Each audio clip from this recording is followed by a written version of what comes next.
Hi, and welcome to the show. Subscribe at kevinmd.com/podcast. Today, we welcome back John Hagan. He's an ophthalmologist, and today's Kevin MD article is What You Need to Know About Near-Death Experiences. John, welcome back to the show.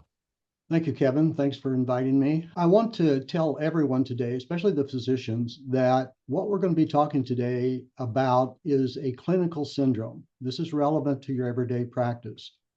Although there is a preternatural, supernatural content to a near-death experience, what we will be keying in on is a medical syndrome that is extremely common. Some estimates say as many as 20 million people in the United States have had a near-death experience, and how you should handle it. And that makes a big difference. For your patient, this is the most real, most important thing that ever occurs in their life. And there are two types of near-death experiences. One is heavenly, where they go to a heavenly place, they meet with the deity, they come back a changed and better person. That person could probably survive your neglect. But at least 10% of near-death experiences are distressing, and they're the antithesis of the heavenly experience. So from the get-go, the patient feels enmity and evil in the world. They go to a hellish place. They meet with an entity most people would call the devil, and they come back fearful. And these are the people that need us the most.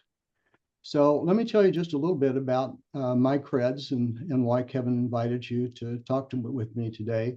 Like most physicians, I was not taught anything about near-death experiences. And I personally have not had a near-death experience, but I have had over 50 people describe their near-death experiences to me, including 4 physicians. And of the physicians, 3 had a positive or a heavenly experience, but one of them had a hellish or a damnation experience and sought some solace from me. Mm-hmm. So I have a friend that I went to college with, and we both like to read, and he lives in the same general neighborhood.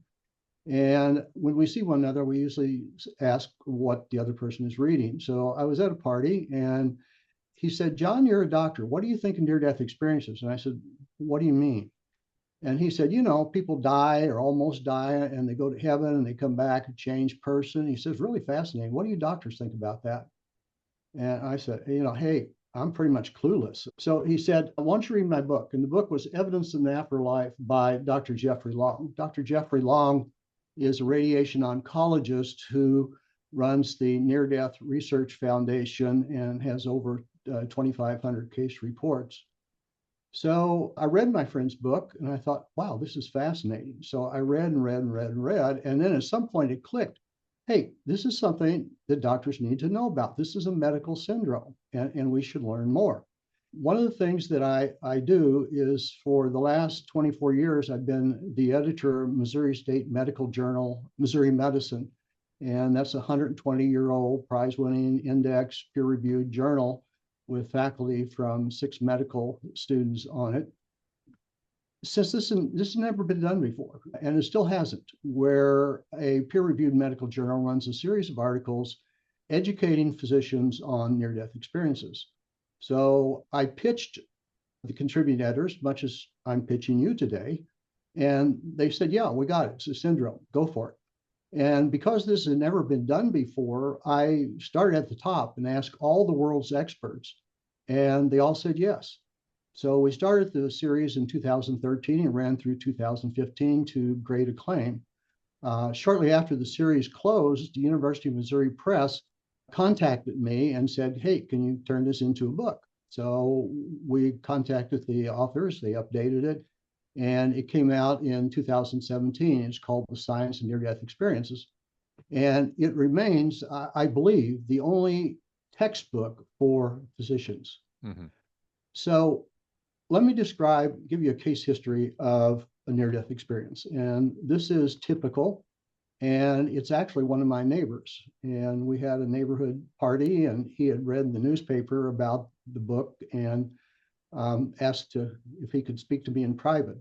So he's a 52-year-old Italian male. He works for the Federal Reserve, and he was at a local hospital, and was having abdominal surgery when the surgeons encountered uncontrollable bleeding. So he was in the black hole of anesthesia, and suddenly he came out of his body and he felt at peace, he felt love, he felt timeless. And what he describes as his soul, the patient is a very devout Catholic. What he describes as his soul rose above the operating table to the ceiling, and he looked down on this chaotic scene where the surgeons were trying to stem the bleeding and hollering for blood. Mm-hmm. And he realized at that point that his body was not himself, that it was sort of a carrier, and that his soul had exited, much the same as we get out of our car. We understand the car, we were in the car, but that's not us. And he ascended through a tunnel of light to a heavenly place, and he describes it as wonderful. And he met departed friends, most importantly, his mother, and they had a joyful reunion.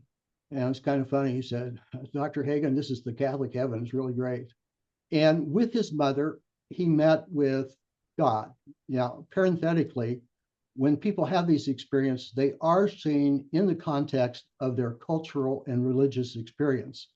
So Catholics, for instance, see a Christian God. They often see the Virgin Mary. Jewish people don't see the Virgin Mary. Muslims, Buddhists, it's cast in the colors of their religion. Mm-hmm. But it has a strong essential component. So he met with the deity in company with his mother. He had a life review. He realized all the good things he'd done, all the bad things he'd done, that love was the most important thing. And then God and his mother said, "It's not your time. You have to go back." He didn't want to go back, but they said, "You need to go back." So almost instantaneously, he woke up in pain, discomfort in the ICU unit, and he spent 7 or 8 days in pain and discomfort. While he was there, he told the nurses and the doctors about this near-death experience. And typically what they said was that didn't happen. Your brain was not getting enough oxygen. And he kept talking about it. And finally, one of his doctors said, "You really shouldn't tell people about this because they're going to think that you're psychotic." Mm-hmm. So he was deeply upset. Now, here's the kicker. He went to Italy where he had relatives. And in the course of his visit, he described the near-death experience to a physician over there. And the physician said, "Yeah, you had a near-death experience. They're very common. Lots of people have them. Most people find them enlightening and change their life and reduces the fear of death." So the patient was angry at his American physicians, and the Europeans are far, far ahead of us in terms of recognition and treatment. So much so that they've done prospective studies in Europe.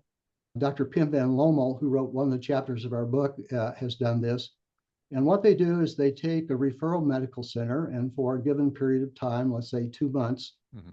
any patient that almost dies in the ICU, the emergency room, a coronary care unit, it has to be resuscitated.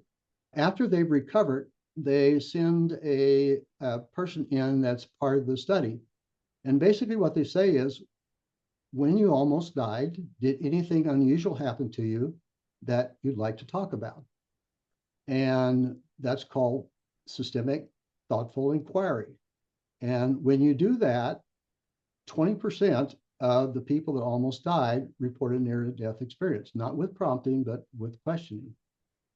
Now, they stopped doing that, and they took a similar period of time, and they tabulated how many people self-reported, and it was 2%. Mm-hmm. So it's extremely common, and physicians need to know about it. When a patient comes to a physician expressing that they had a near-death experience, what are some ways that that physician can acknowledge it and address it? Yeah, in the hospital setting where a person almost died, ideally, the physician would be proactive and say to the person almost died what they did in Europe. While you were almost dead, did anything happen to you that you'd like to talk about? And if they say no, go on, go see the next patient. If they say yes, then there are 5 components: systematic inquiry, thoughtful listening, validation, education, and referral. And when you say referral, where do we refer people to? This is not something that you would refer to your favorite specialist. The best way to serve these patients is to refer them to a number of support groups and organizations, the International Organization of Near-Death Studies. Also, it lends itself to, so there are a number of really excellent books, many of them written by physicians, that can educate. It's also, Kevin, I think important to educate the family because this person is different. Mm-hmm. And the family needs to know it because after this, the different person may not be compatible with the spouse, the family, the children. So there can be divorces and alienation, and in the case of the distressing, even suicide. So, just to expound on that, you mentioned that there is a subset of near death experiences where they quote unquote meet the devil and it's a really distressing event. And people who undergo this and it's not appropriately addressed, it could lead to things like substance abuse and psychiatric crises. Is that correct? Yeah, not only could, it does, it has. And uh, these people spend the rest of their life trying to deal with this. And there's three coping mechanisms. One is, hey, I needed that. And I need to get right with God. And these people often return to very orthodox religion. And the second is minimalization. Hey, this didn't really happen. It just, my brain not getting enough oxygen. And then the third is, hey, I'm living a good life. Why did this happen to me? So you mentioned earlier that near-death experiences obviously have a spiritual component. So how can a physician address that diversity of religious backgrounds and the diversity behind the patient's religious beliefs without imposing their own values? Tell me the type of approaches that you would recommend. Well, that's the beauty of this. We really don't need to. All we have to say is lots of people have these. In most cases, it's uplifting. It reduces the fear of death. It substantiates their belief in a deity or a God, and that's and go through those 5 steps that I talked about. But I hate to compare this with delirium tremens or psychosis, but when a patient tells you they're seeing flying elephants or mice driving cars, you don't have to buy into that. So even your listeners that are atheists that believe that when we die there's nothing else, you don't need to comment on that. It's not what we think it's important. It's what that person thinks. And are there specific counseling services if that physician isn't comfortable talking about near-death experiences that we can give that patient support to? In large metropolitan areas, for instance, I went to Los Angeles and gave a talk, and there was a support group there. But typically, the answer is no. It has to be done on a national or international scale. There's not likely to be local resources. So if I'm a primary care physician, as you know, and if I'm talking to a patient who brings up their near-death experience, and other than what I'm learning today, I don't have a lot of experience with that. Tell me what kind of resources I can send that patient to. The first thing I would do, and this is not a plug because I have no financial interest in this. But if you want to learn more, I would suggest purchasing our textbook, which is Science of Near-Death Experience, written for physicians by physicians, and it completely outlines this. And again, the copyright's owned by Missouri State Medical Association. The proceeds go to medical education. It's easy to get on the internet and to go to Dr. Long's organization. The patient can be referred there.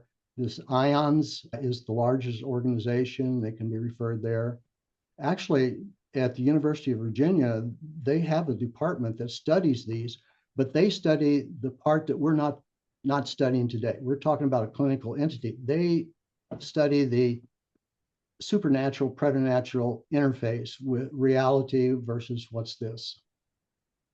So you gave the case study earlier of a patient having a near-death experience under anesthesia. Are there typical clinical scenarios that would lend themselves more towards near-death experiences from your experience?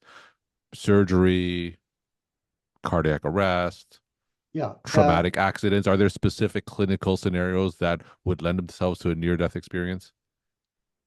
Yes, basically, Kevin, it's anytime you're going to call a code So somebody has a cardiac arrest in their room or anyplace else, somebody comes into the emergency room. It doesn't have to be cardiogenic. It can be someone's an accident and they almost bleed to death, like the case history that I gave here.